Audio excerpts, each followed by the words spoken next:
Do in the name of the Almighty God swear. Do in the name of the Almighty God swear. That I will at all times. Well and truly serve the Republic of Ghana. Well and truly serve the Republic of Ghana. In the office of.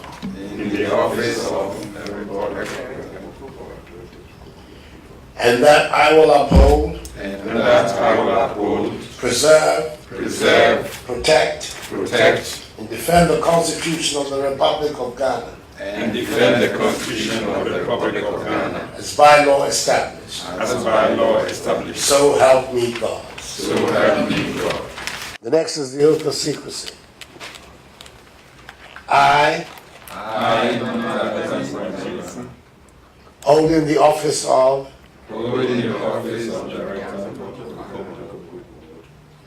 Do in the name of the Almighty God swear. Do in the name of the Almighty God swear. That I will not directly or indirectly. Communicate or reveal to any person. Any matter which shall be brought under my consideration. Or shall come to my knowledge. In the discharge of my official duties. Except as may be required for the discharge of my official duties. Or as may be specially permitted by law. So help me God. Ladies and gentlemen, let me first of all welcome you to the seat of the presidency of our country and be the first to congratulate you on your appointment as members of the Ghana Cocoa Marketing Board. The inauguration of the Board of Directors of the Cocoa Board is one of the most important events in the calendar of any government of Ghana.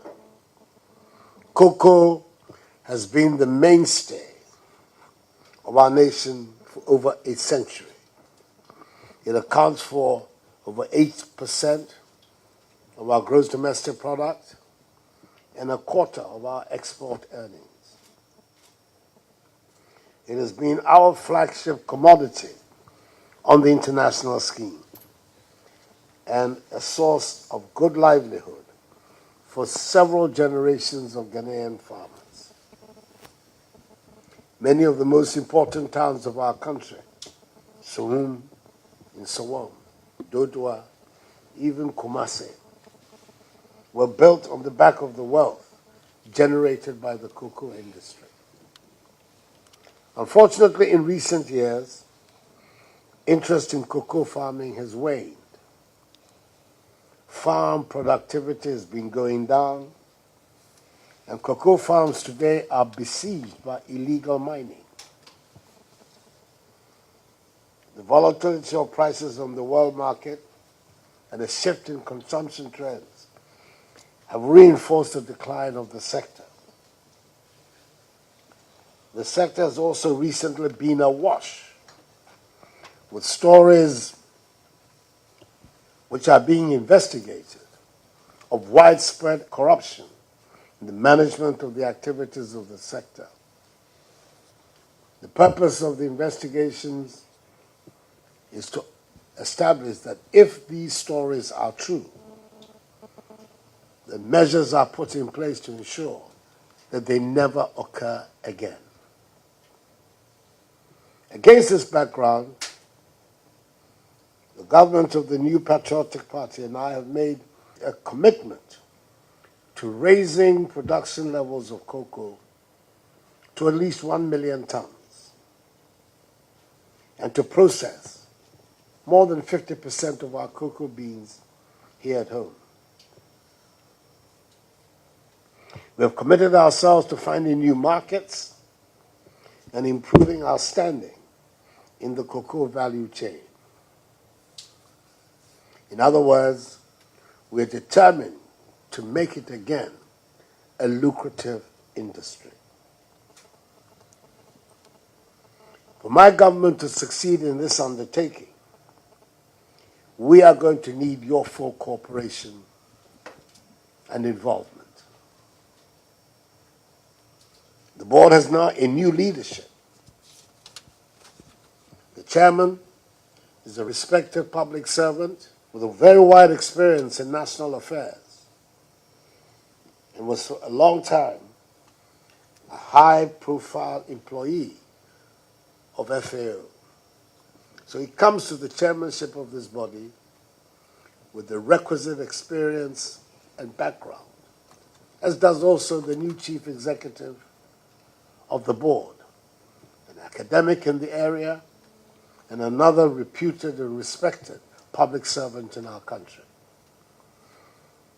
I believe they have the qualities to lead this institution at this very delicate moment in the life of the industry. The other members of the board have been chosen equally carefully to enable them to make a good contribution to the restoration of Ghana's pride, a vibrant cocoa industry.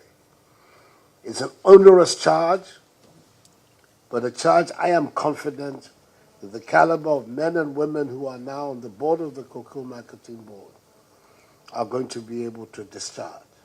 The Ghanaian people are looking at you. They want to see a new leaf turned in the manner in which our cocoa industry has been managed and developed. And you're doing so under the overall leadership of a minister of agriculture who has given his life to developing this industry. His academic and professional life have all been intimately bound with the development of the cocoa industry. So as far as I'm concerned, from where I'm standing, I've put together a winning team. And I'm hoping that your performance will show that my judgment was right. Congratulations. May God bless you. And God bless Ghana. And God bless cocoa.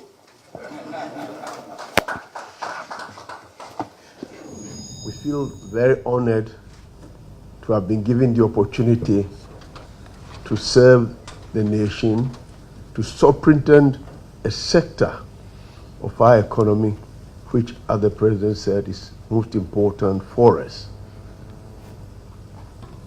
COCOBOD has been in the news lately, but as the President said, maybe for the wrong reasons.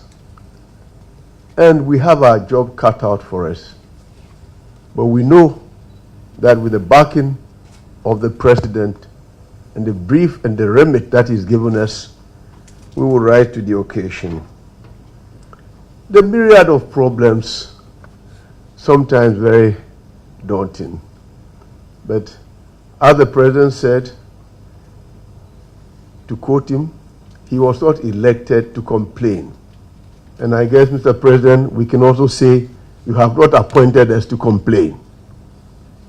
But having said that, we need to appreciate all the points that the President articulated.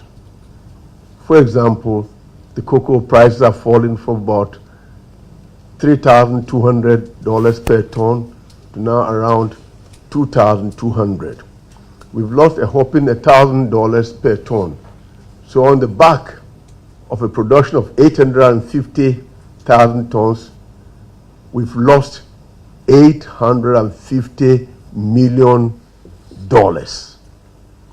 That is some of the problems that we have to cope with.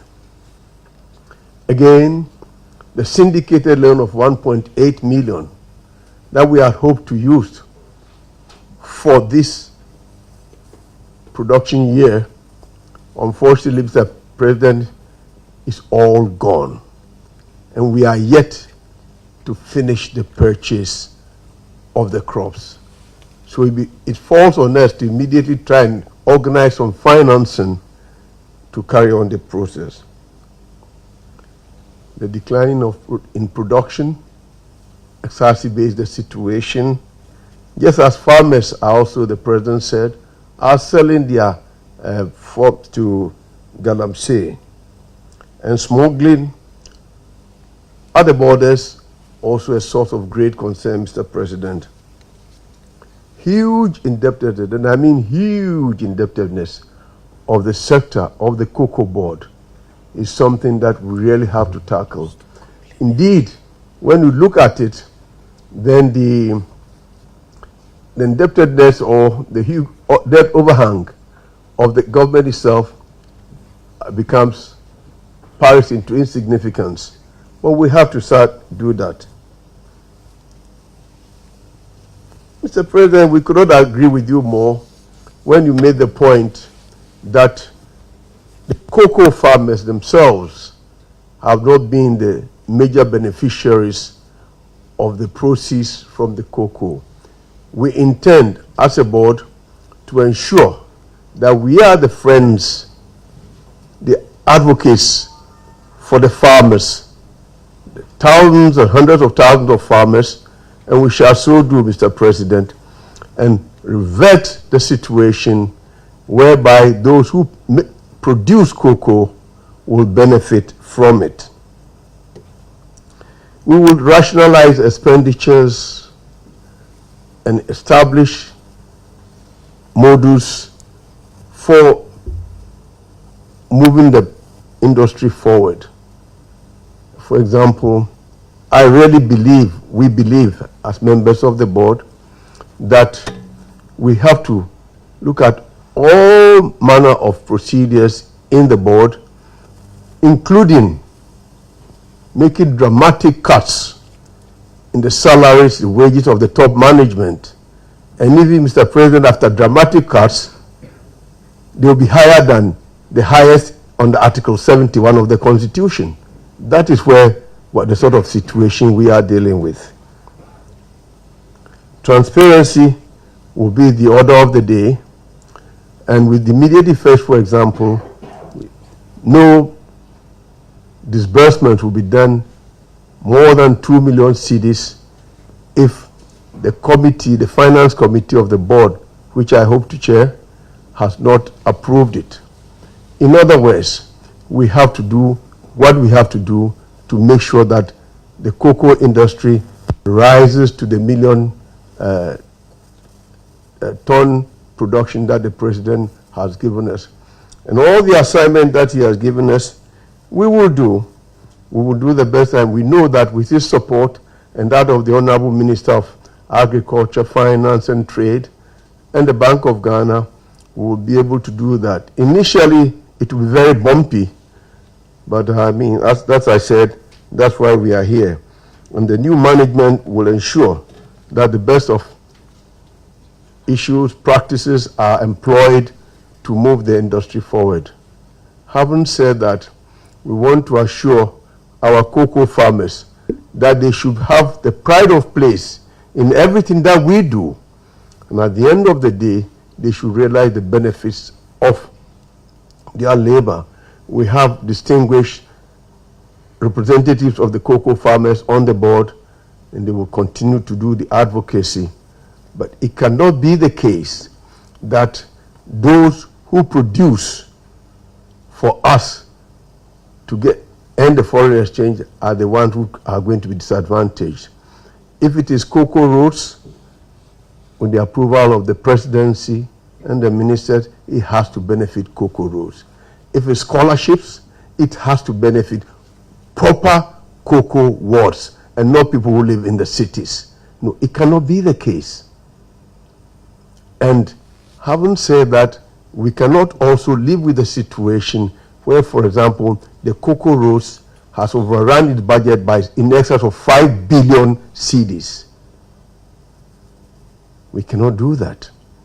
We have to operate within the confines of the rules set up by the president and the party, and that we will do. So, Mr. President, you have given us a job, and we'll do our best with your support and that of your senior members of the presidency, and we hope to be able to rise to the occasion.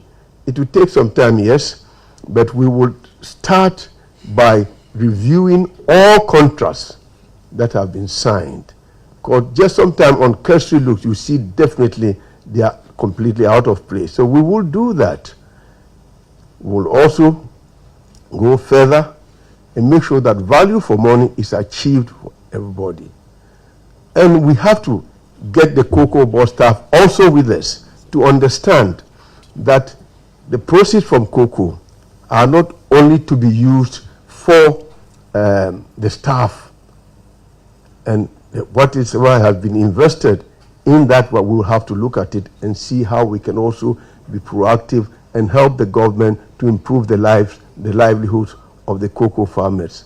I'm sure, Mr. President, we shall achieve your dream of raising cocoa production to 1 million tons, but above all, as you said in your speech yesterday, making sure that the cocoa farmers become the genuine beneficiaries of the proceeds of cocoa. That is our promise, and that's our pledge. We will not shift from that.